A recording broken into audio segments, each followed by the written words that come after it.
जय हिंद दोस्तों। उत्तराखंड वनदुर्गा के लिए आज हम बात करेंगे पर्यावरण विज्ञान की, यानी कि इन्वायरमेंट साइंस का। ठीक है, इन्वायरमेंट साइंस की इससे पहले एक क्लास मैंने आपको कवर करवा रखी है। ठीक है, आज इन्वायरमेंट साइंस की लास्ट क्लास रहेगी। आज लगभग 25 से 30 या 40 क्वेश्चन हम इसमें सॉल्व कर जाएंगे। ठीक है, क्वेश्चन नंबर 26 है। एक अनवीनीकृत ऊर्जा का स्रोत है। अनवीनीकृत का मतलब क्या होता है? जो एक बार यूज करने के बाद कभी ना कभी वो चीज खत्म हो जाएगी। ठीक है, जैसे सौर ऊर्जा है, सौर ऊर्जा कभी खत्म नहीं होगी। वायु ऊर्जा है, वायु ऊर्जा भी कभी खत्म नहीं होगी। बायोगैस है, बायोगैस भी कभी खत्म नहीं होगी। लेकिन पेट्रोलियम क्या है, एक न एक दिन पेट्रोलियम खत्म हो जाएगा। तो करेक्ट आंसर क्या हो जाएगा? पेट्रोलियम आपका होना चाहिए। ठीक है, अगर नवीनीकृत पूछता तो इन तीनों में से किसी एक को आपको करना होता है। ठीक है, क्वेश्चन नंबर 27 दिया है। ग्रीन हाउस गैसों में मुख्य घटक होते हैं। अब ग्रीन हाउस गैस में मैं कल भी बता चुका हूं, कार्बन डाइऑक्साइड, मीथेन और ऑक्सीजन, ओजोन सॉरी, ये सब किस में होते हैं? ग्रीन हाउस गैस के मुख्य घटक होते हैं। ठीक है, नेक्स्ट क्वेश्चन देखते हैं, क्वेश्चन नंबर 28 क्वेश्चन दिया गया है। सूची 1 को सूची 2 के साथ सुमेलित कीजिए तथा सूचियों को नीचे दिए गए कूट का प्रयोग कर सही उत्तर चुनिए। त्वचा कैंसर किसके कारण होता है? त्वचा कैंसर होता है पराबैंगनी प्रकाश से। ध्वनि प्रदूषण किससे होता है? डेसिबल से। वैश्विक तापमान किससे बढ़ता है? कार्बन डाइऑक्साइड से। ओजोन छिद्र क्लोरोफ्लोरो कार्बन। ठीक है, क्वेश्चन ये मैं 3 से 4 बार आपको करवा दिया है। पहले का 2, दूसरे का 3, तीसरे का 4, 1, 2, 3, 4, 1 किस ऑप्शन में है देखते हैं। 2, 3, 4, 1 ऑप्शन नंबर बी आपका करेक्ट आंसर हो जाएगा। ठीक है, नेक्स्ट क्वेश्चन देखते हैं, क्वेश्चन नंबर 29 क्वेश्चन क्या दिया गया है।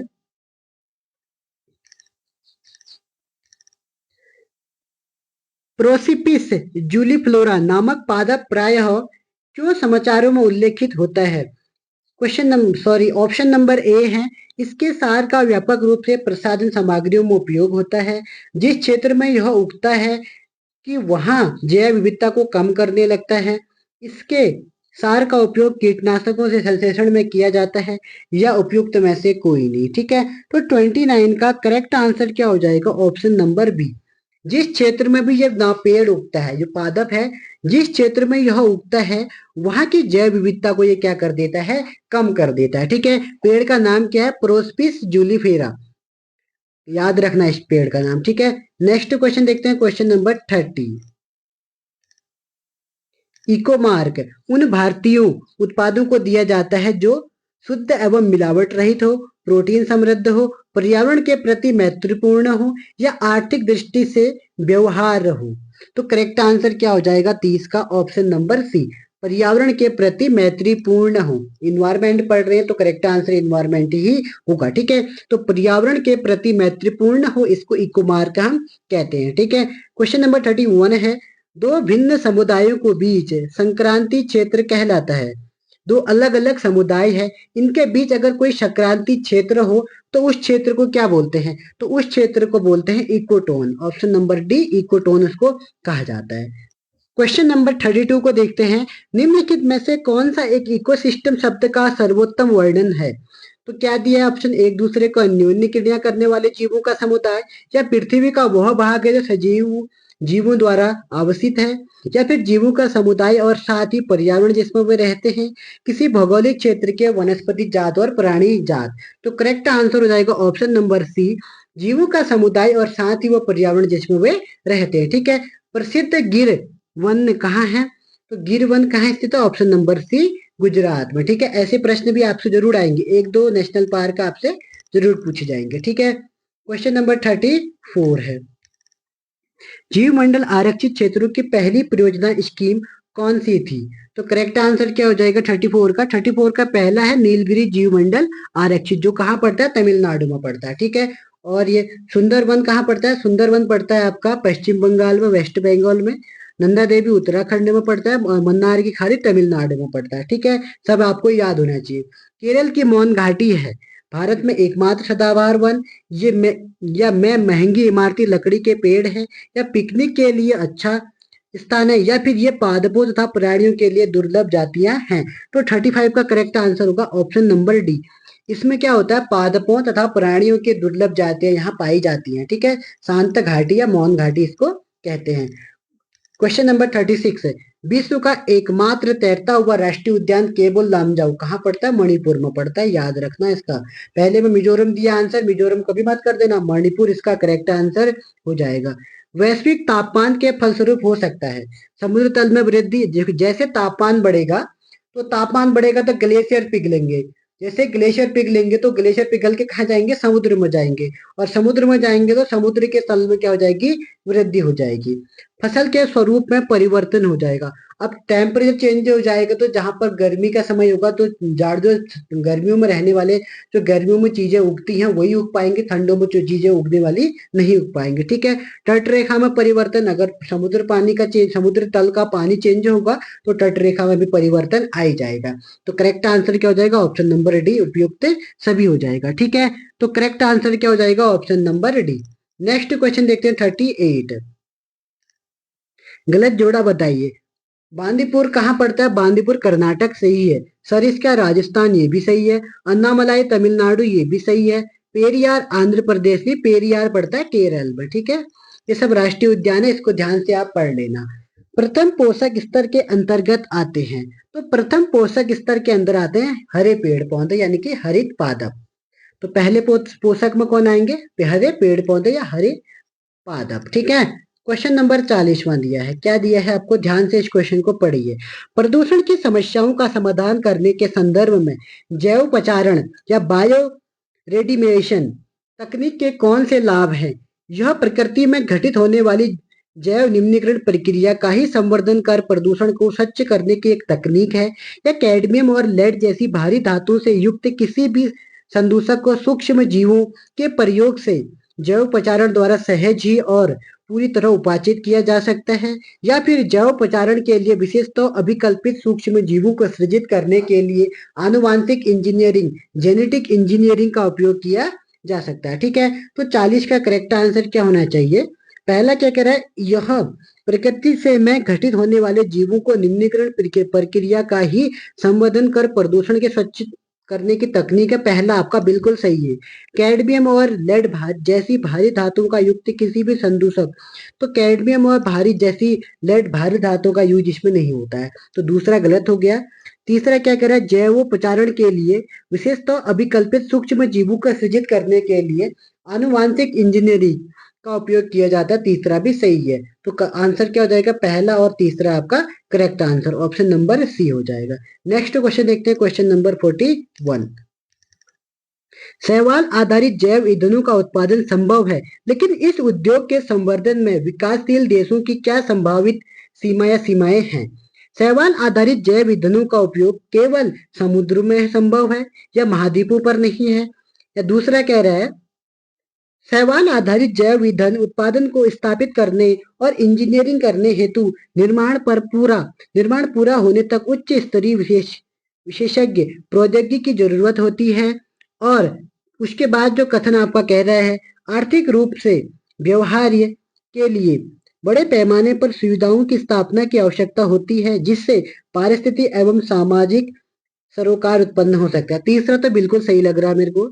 दूसरा कह रहा है शैवाल आधारित जैव ईंधन उत्पादन को स्थापित करने और इंजीनियरिंग करने हेतु निर्माण पूरा होने तक उच्च स्तरीय विशेषज्ञ प्रौद्योगिकी की जरूरत होती है, दूसरा भी सही लग रहा है।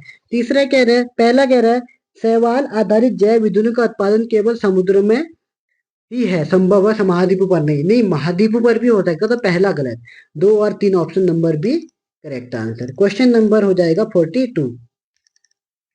42 का देखते हैं आप। क्वेश्चन नंबर 42 है, जैव आवर्धन से तात्पर्य है, तो सबसे लंबा ऑप्शन कहाँ दिख रहा है आपको? बी और डी दिख रहा है, तो बी और डी में से एक ही होना है।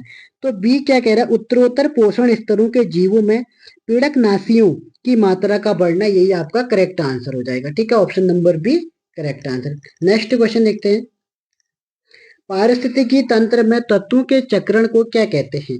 जब पारिस्थितिकी तंत्र चलता है, जैसे तत्वों का जो चक्रण होता है, तो उस चक्रण को क्या कहते हैं? उसको बोलते हैं जैव भू रासायनिक चक्र, option number B correct answer. ठीक है, जैव ऑक्सीजन मांग या बीओडी, शॉर्ट में बोलेंगे बीओडी। ठीक है, ये किसके लिए एक मानक मापदंड है?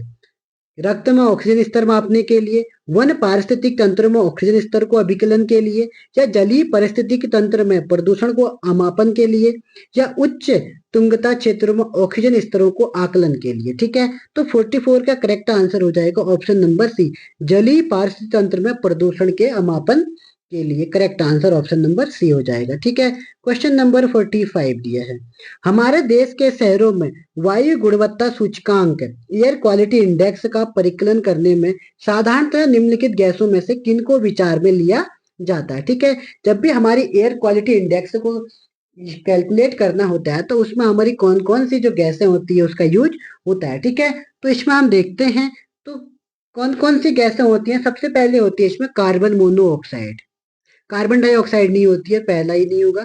फिर होती है नाइट्रोजन डाइऑक्साइड NO2, और फिर होती है सल्फर डाइऑक्साइड, यानी कि 2 3 4 किस ऑप्शन में, ऑप्शन नंबर बी में। ना ही CO2 होती है, ना ही मीथेन होती है। ठीक है, तो ये दोनों गैसें नहीं होती है। नेक्स्ट क्वेश्चन देखते हैं, क्वेश्चन नंबर 46 है, जैव विविधता को कम होने का मुख्य कारण है आवासीय प्रदूषण, अत्यधिक दोहन, विदेशी प्रजातियों का प्रवेश, या आवासीय विनाश। तो 46 का करेक्ट आंसर क्या हो जाएगा, ऑप्शन नंबर डी, आवासीय विनाश। जो आप लोग अपने ही घर में जो विनाश करते हैं उसी को क्या बोलते हैं, आवासीय विनाश होता है। ठीक है, तो correct answer option number D. Bharat में जैव विविधता के तौर ताप स्थल हॉट स्पॉट है, तो दो भारत में दो है। ठीक है, मेनली एक है हमारा पूर्वी हिमालय और दूसरा है पश्चिमी घाट।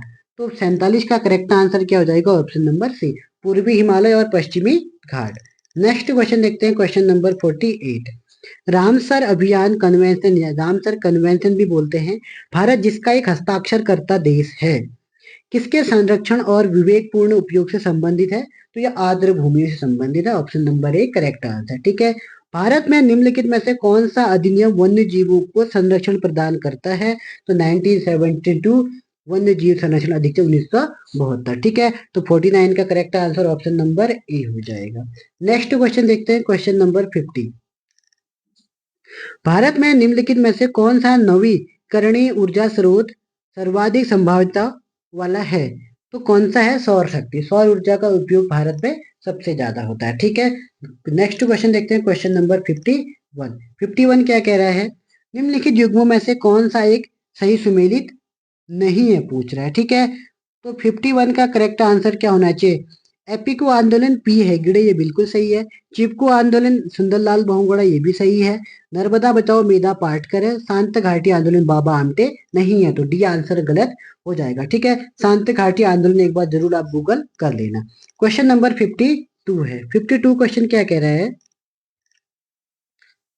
निम्नलिखित में से किसके संदर्भ में कुछ वैज्ञानिक पक्षाभ मेघ विरलन तकनीक तथा समताप मंडल में सल्फेट वायु विलय अंतःक्षेपण के उपयोग का सुझाव देते हैं, किसके लिए देते हैं, कुछ क्षेत्रों में कृत्रिम वर्षा करवाने के लिए, या फिर उष्ण कटिबंधीय चक्रवातियों की बारंबारता और तीव्रता को कम करने के लिए, या पृथ्वी पर सौर पवनों के प्रतिकूल प्रभाव को कम करने के लिए, या भूमंडलीय ताप को कम करने के लिए। ठीक है, तो 52 का करेक्ट आंसर क्या हो जाएगा, ऑप्शन नंबर डी, भूमंडलीय ताप को कम करने के लिए हम क्या करते हैं, कुछ पक्षाभ मेघ विरलन तकनीक तथा समताप मंडल में सल्फेट वायु विलय अंतःक्षेपण का उपयोग का सुझाव देते हैं। ठीक है, नेक्स्ट क्वेश्चन देखते हैं, क्वेश्चन नंबर 53।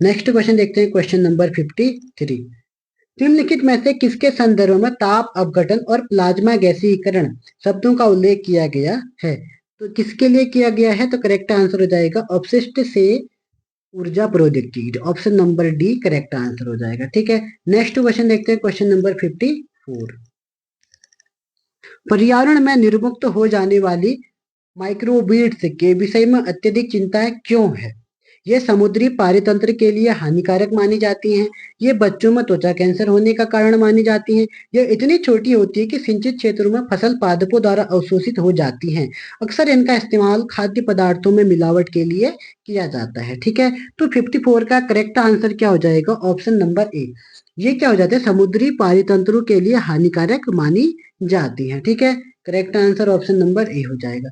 नेक्स्ट क्वेश्चन देखते हैं, क्वेश्चन नंबर 55, 55 क्या कह रहा है, मीथेन हाइड्रेट के निक्षेपों के बारे में निम्नलिखित में से कौन सा कथन सही है।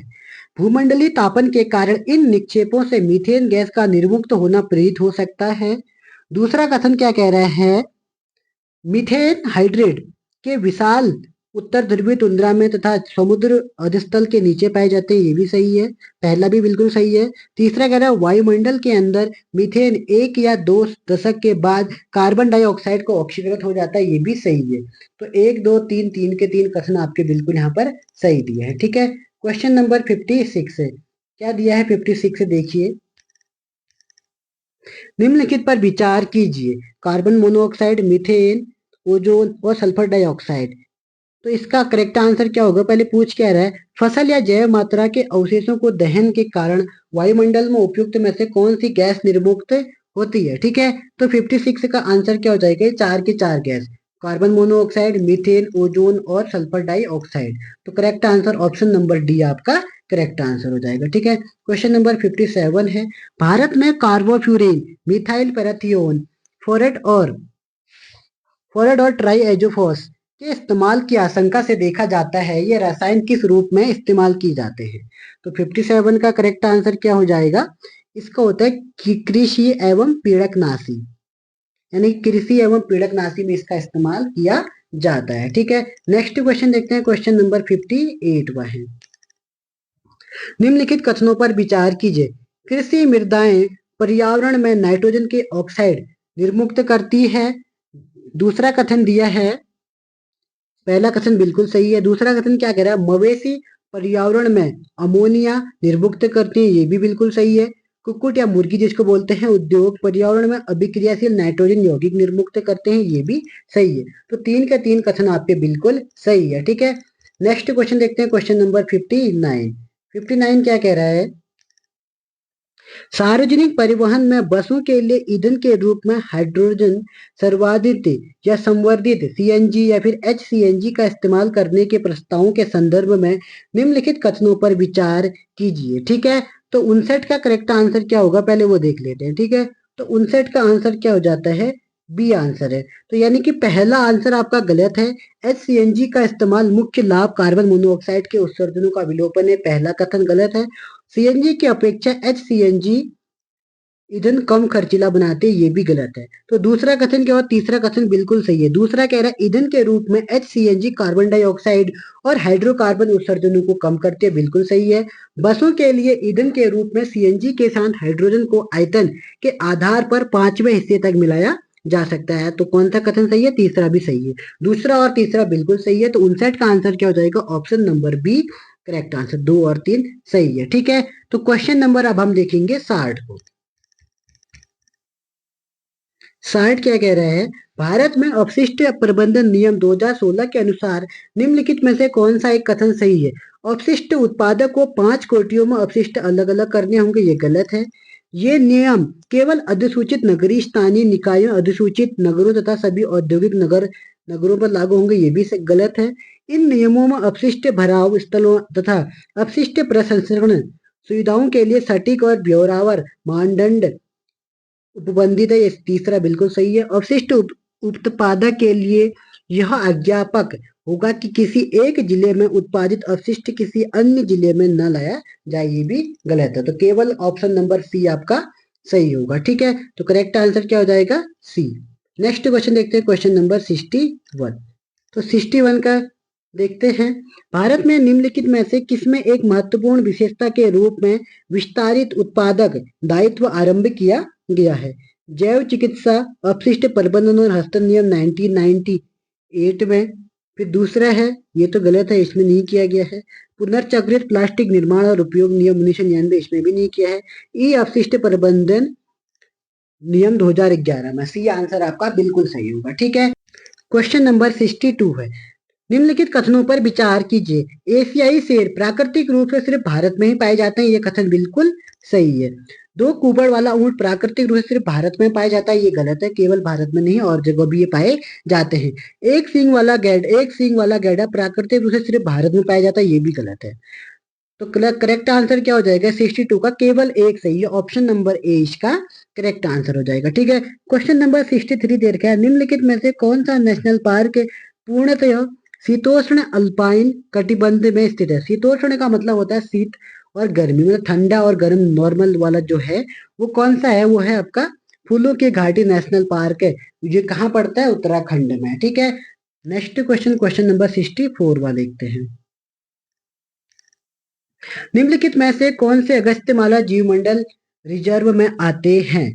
तो कौन से आते हैं, ध्यान से देखिए। तो इसमें आते हैं नैयार, पेपोरा और सेदुरवानी वन्यजीव अभ्यारण्य और कलाकाड़, मंदुत, थई बाघ रिजर्व। तो correct answer option number A आपका करेक्ट आंसर हो जाएगा। ठीक है, इसको आप याद कर लेना। क्वेश्चन नंबर 65 दे रखा है, निम्नलिखित कथनों पर विचार कीजिए। ठीक है, तो ये क्या कह रहा है, समुद्री कच्छपों की कुछ प्रजातियां शाकभक्षी होती हैं। दूसरा कह रहा है मछलियों की कुछ प्रजातियां शाकभक्षी होती हैं। फिर क्या कह रहा है, तीसरा कह रहा है समुद्री स्तनपायियों की कुछ प्रजातियां शाकभक्षी होती है, ये भी सही है। सांप की कुछ प्रजातियां सजीवप्रग होती है, ये सही है। 3 और 4 तो सही है, पहला और दूसरा क्या है, कुछ समुद्री कच्छपों की प्रजातियां शाकभक्षी होती है, ये भी सही है। मछली की कुछ प्रजातियां शाकभक्षी होती है, ये भी सही है। तो यानी कि 4 के 4 कथन सही हैं। तो ऑप्शन नंबर डी आपका करेक्ट आंसर, 1 2 3 4 करेक्ट हो जाएगा। ठीक है, तो क्वेश्चन नंबर 66 है, निम्नलिखित युग्मों पर विचार कीजिए। अब एक तरफ वन्य प्राणी दे रखा है और दूसरा दे रखा है कि कहाँ पाए जाते हैं। ठीक है, तो 66 वाला क्वेश्चन का आंसर देखते हैं। तो इसमें हम देखते हैं क्या करना है, इसमें मिलान कौन कौन सा सही है वो देखना है। ठीक है, नीले मीन पक्षी वाले महासीर कावेरी नदी, ये पहला बिल्कुल सही है। दूसरा इरावदी डॉल्फिन चंबल नदी में नहीं पाए जाते हैं, गलत है। ये तो इरावदी डॉल्फिन है वो गंगा नदी में पाए जाते हैं। ठीक है, गंगा में, तो ये दूसरा गलत है। तीसरा कह रहा है मोरचाब चित्तीदार बिल्ली पूर्वी घाट में, ये भी बिल्कुल सही है। तो करेक्ट आंसर क्या हो जाएगा, 1 और 3 बिल्कुल सही है। तो 1 और 3 किस ऑप्शन में, ऑप्शन नंबर सी में हो जाएगा। ठीक है, इरावदी डॉल्फिन पूछेगा तो गंगा नदी आपको करना होगा। क्वेश्चन नंबर 67 और आज का ये अंतिम क्वेश्चन है। ठीक है, इन्वायरमेंट का ये अंतिम क्वेश्चन रहेगा। नंबर कह रहा है, निम्नलिखित कथनों पर विचार कीजिए। रामसर सम्मेलन के अनुसार भारत के राज्य क्षेत्रों में सभी आर्द्र भूमि को बचाना और संरक्षित करना भारत सरकार के लिए अधिदेशात्मक है। क्या ये कथन सही है या गलत है? ठीक है, तो ये कोई कथन सही नहीं है बिल्कुल, मतलब भारत के लिए कोई ये देश वो नहीं है। ठीक है, दूसरा कह रहा है कि आर्द्र भूमियों संरक्षण और प्रबंधन नियम 2010 भारत सरकार ने रामसर सम्मेलन की संस्कृतियों के आधार पर बनाए थे, ये भी बिल्कुल गलत है, ऐसा भी नहीं है।